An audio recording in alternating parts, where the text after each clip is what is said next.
नमस्ते, एक बार फिर आप सभी का स्वागत है।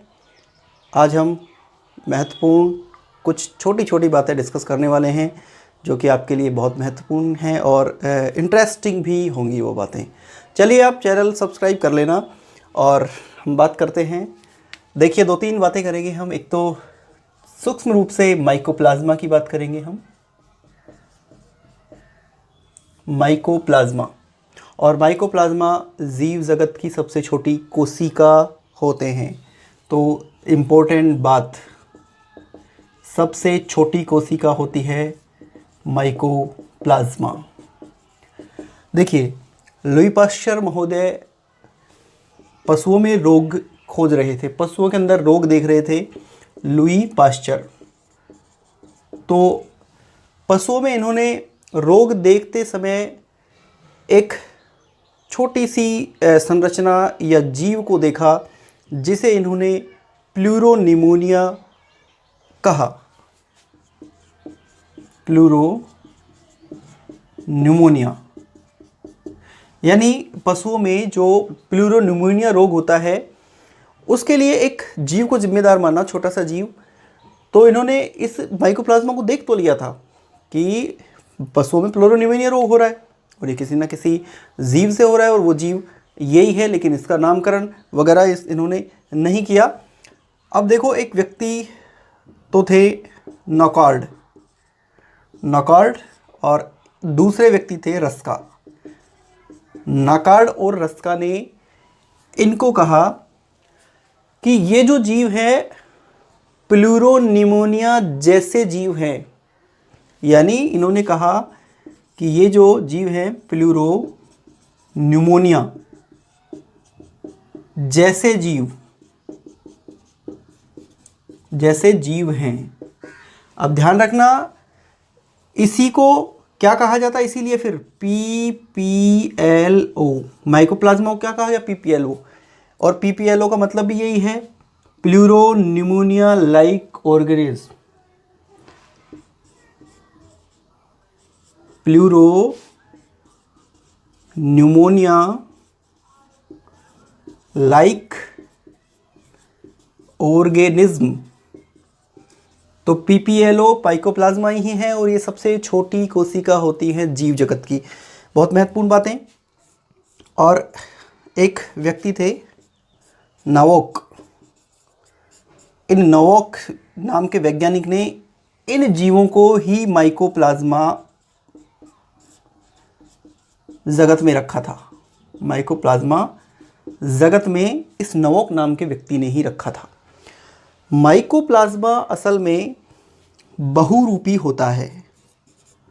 बहुरूपी यानी इसकी संरचना, इसकी आकृति निश्चित नहीं है।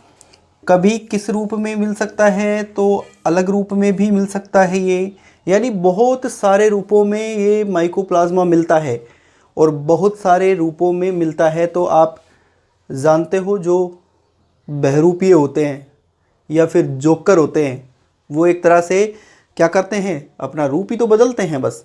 और इसीलिए इस माइकोप्लाज्मा को जीव जगत का जोकर कहा जाता है। जीव जगत का जोकर कहा जाता है इसको। माइकोप्लाज्मा का जो संचरण है, जो रोग होते हैं माइकोप्लाज्मा के द्वारा, वो एक विशेष कीट के द्वारा जाता है। ये पात फुदक, देखो नाम कितना बढ़िया है ना, पात फुदक। पात यानी पत्ती और फुदक यानी उस पर फुदकने वाला, पत्तियों पर फुदकने वाला जीव। इसे इंग्लिश में कहते हैं लीफ होपर। ये लीफ होपर एक ऐसा कीट है जो इस माइकोप्लाज्मा को लेकर के जाता है और संचरण करता है दूसरे जीवों तक। इससे रोग होते हैं। जैसे पौधों में कैसे रोग होंगे, देखो इसमें गन्ने में रोग होता है इसमें, क्योंकि कीट पत्तियों पर फुदक रहा है। और रोग कहाँ होगा, फिर गन्ने की पत्तियों पर फुदकेगा तो गन्ने में होगा। और इसके अलावा देखो बैंगन में हो सकता है, आलू में हो सकता है रोग। ऐसा कौन से रोग होते हैं ये ध्यान रखना अब आप। रोग देखिए, गन्ने में कौन सा होता है, गन्ने में होता है धारिया रोग। गन्ने का धारिया रोग जो होता है वो माइकोप्लाज्मा के कारण होता है। बहुत आसान है, याद रखना, गे और धा, गधा बस। गन्ने में धारिया रोग होगा, बैंगन में लघुपर्णी होगा, लघुपर्णी रोग। ये तो गधा था बेचारा, और ये बैल है, ये बैंगन में लघुपर्णी रोग होता है, ध्यान रखना। और आलू में होता है कुच्चीसन रोग, कुच्चीसन रोग। तो ये जो रोग हैं वो माइकोप्लाज्मा के कारण होने वाले रोग हैं। तो ये माइकोप्लाज्मा की शॉर्ट एंड स्वीट जानकारी थी आपके लिए। अब हम देखते हैं और जानकारी माइकोप्लाज्मा के अलावा कवक की देख लेते हैं। छोटी सी जानकारी कवक के बारे में भी लेंगे। अभी हम डिटेल में बात नहीं कर रहे हैं, लेकिन महत्वपूर्ण, वो स्टूडेंट्स जो बिल्कुल भी नहीं जानते इनके बारे में, उनके लिए बहुत महत्वपूर्ण है। कवक, फंगाई, ये फंजाई हैं कवक। कवक मृतपोषी होते हैं या फिर परजीवी होते हैं। ये कवक जो होते हैं, वास्तव में आपने कई बार आसपास अपने बरसात के दिनों में कुछ छतरियाँ देखी होंगी, जिसे कई बार सांप की छतरी बोल देते हैं। ऐसी छतरियाँ देखी होंगी उगी हुई। ये छतरियाँ भी कवक ही हैं। यानी कई बार हम बहुत सारी चीज़ें देख लेते हैं लेकिन ध्यान नहीं रहता। कई बार हम अचार मुरब्बे पे आपने देखा होगा कि सफ़ेद जाली सी लग जाती है। यदि उसको तेल में नहीं डुबो कर रखोगे तो आप, अब तेल में नहीं डुबो कर रखेंगे तो जाली लगेगी। वो सफ़ेद जो जाली सी लग गई है, उस पर असल में वायु के अंदर कवक के बीजाणु घूम रहे थे, और वो बीजाणु उसके संपर्क में आए और उन्होंने अपना गुणन कर लिया, वृद्धि कर ली, और पूरा जाल बना लिया उन्होंने, कवक ने। तो कवक इस तरह से फैल सकते हैं। तो ये इसमें ध्यान रखना। कवक जो होते हैं, देखो, किसी भी दूसरे जीव के साथ ये मिलकर के और रह सकते हैं, सहजीवी के रूप में रह सकते हैं ये कवक, सहजीवी। और सहजीवी के रूप में रहेंगे तो उसे कहेंगे हम कवक मूल, कवक मूल कहेंगे, यानी माइकोराइजा, माइकोराइजा कहते हैं उसे। कवकों का जो सहजीवन होता है किसी के साथ, उसे माइकोराइजा या कवक मूल कहा जाता है। कवकों से बहुत सारे रोग होते हैं, कवकों से बहुत सारे रोग हो सकते हैं, जैसे सरसों का सफ़ेद किट। कई बार पूछ लिया जाता है सरसों का सफ़ेद किट रोग किससे होता है, तो वो कवकों से होता है, कवक जनित रोग होते हैं। और गन्ने का किट रोग, ये किट जो है कवक से होने वाले रोग हैं। किट, गन्ने का किट रोग भी कवक से होता है, और ये इसके लिए पक्सीनिया कवक जिम्मेदार है, पक्सीनिया कवक जिम्मेदार होता है। इसी तरह बाजरे में हो सकता है, बाजरे में हरित बाली रोग होता है,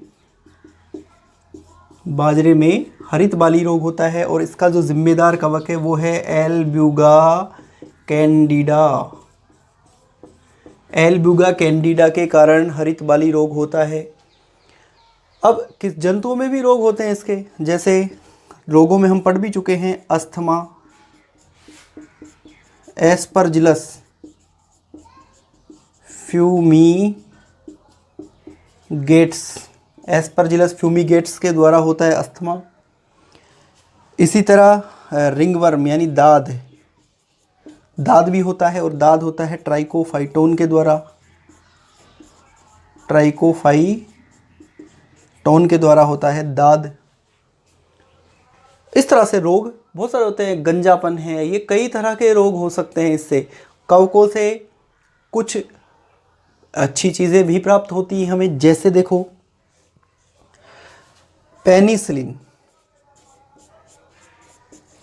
पेनिसिलिन जो एंटीबायोटिक्स खोजी गई थी अलेक्जेंडर फ्लेमिंग के द्वारा, प्रथम प्रतिजैविक जो पेनिसिलिन खोजा गया था वो अलेक्जेंडर फ्लेमिंग ने खोजा था पेनिसिलिन, और ये भी किससे मिलता है, कवक से। कवक से ही निकलता है। और पेनिसिलियम जो कवक होता है उसी से प्राप्त किया जाता है ये पेनिसिलिन। अलेक्जेंडर फ्लेमिंग अपने लैब में प्रयोग कर रहे थे और इन्होंने प्रयोग करते अचानक ही खोजा था इस पेनिसिलिन को। असल में ये पेट्रोडिस में बहुत सारे प्रयोग कर रहे थे और जीवाणु रखे हुए थे। इन्होंने देखा खिड़की खुली हुई थी और खिड़की में से कुछ कवक आकर के एक पेट्रोडिस पर जमा हो गए, और जिस पेट्रोडिस पर जमा हुए थे वहाँ के जीवाणुओं को इन्होंने ख़त्म कर दिया, मार दिया था। तो इन्होंने निष्कर्ष निकाल लिया कि ये जो कवक है इनकी वजह से ही ये मरे हैं, और इस कवक से एक पदार्थ निकाला पेनिसिलिन, और ये पेनिसिलिन ही प्रतिजैविक है जो कि शरीर में जाता है और बैक्टीरियाज को मारने का काम करता है। तो पहला पेनिसिलिन अलेक्जेंडर फ्लेमिंग ने खोजा था वो कवक से ही प्राप्त हुआ था। चलिए और देखते हैं इसके बारे में जानकारी।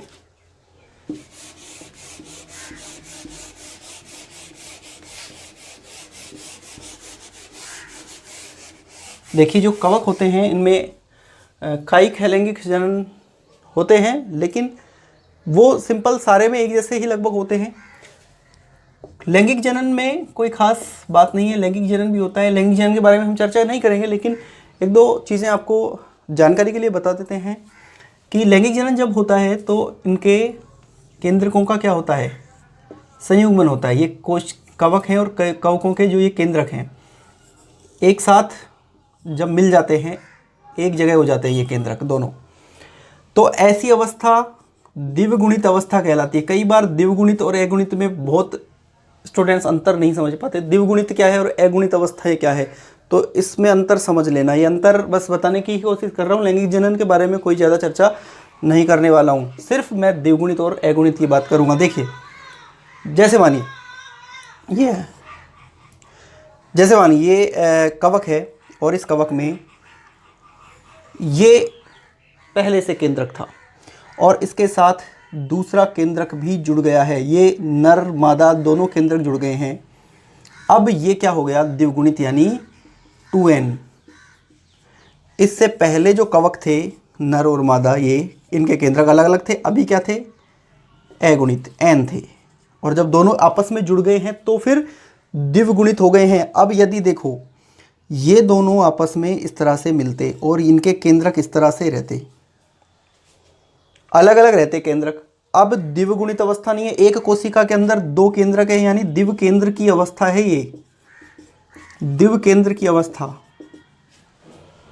एक कोशिका के अंदर दो केंद्रक मौजूद हो गए हैं, ये द्विकेंद्र की अवस्था है। और कवकों में एस्परजिलस में ऐसा संभव है।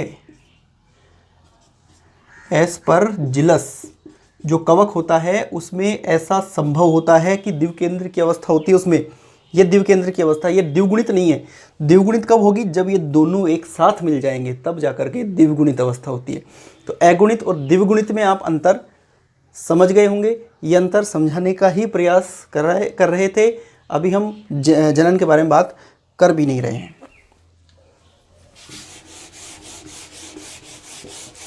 और देखो ऐसे ही एक हार्मोन भी प्राप्त किया जाता है।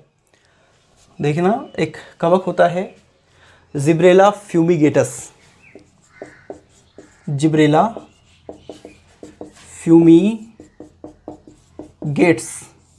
फ्यूमिगेट्स जो होता है इससे एक वृद्धि हार्मोन प्राप्त किया जाता है, जिब्रेलिन